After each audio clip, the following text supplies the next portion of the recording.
back to a place where I felt at home. Take me back to a day when we weren't alone. Take me back to an age when the world felt small, way back before we blew it all. Take me back to a place where I felt at home. Take me back to a day when we weren't alone. Take me back to an age when the world felt small, way back before we blew it all. Too many things going on, I can't keep track of them all. From people dropping a bomb to people putting up walls. I feel like life is on hold, perception stuck in a vault. I know that time can heal all, but how much time till we fall? It's awfully chilly outside when there's no shelter to hide. When everything is a lie, you'll find that out in some time. But when the things on your mind are all considered a crime, communication aside, we'll all just fight till we die. Is this an argument or just the start of it?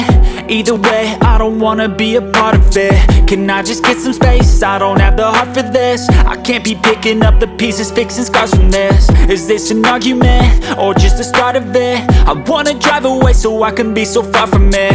I wanna find a place where no one breaks their promises, or maybe drown myself in something that is bottomless. Take me back to a place where I felt at home. Take me back to a day when we weren't alone. Take me back to an age when the world felt small, way back before we blew it all. Take me back to a place where I felt at home. Take me back to a day when we weren't alone. Take me back to an age when the world felt small, way back before we blew it all. I know that things seem bad, but they could be much worse. There's always someone else who has a greater curse, a greater thirst, a hunger, pain, and mercy. Just find whatever you got and try to be thankful first. I wanna feel again, I need a couple friends. I never really understood just how the story ends, but I can feel it's tense, don't know the consequence. The volatility of life, my only confidence. Is this an argument or just the start of it?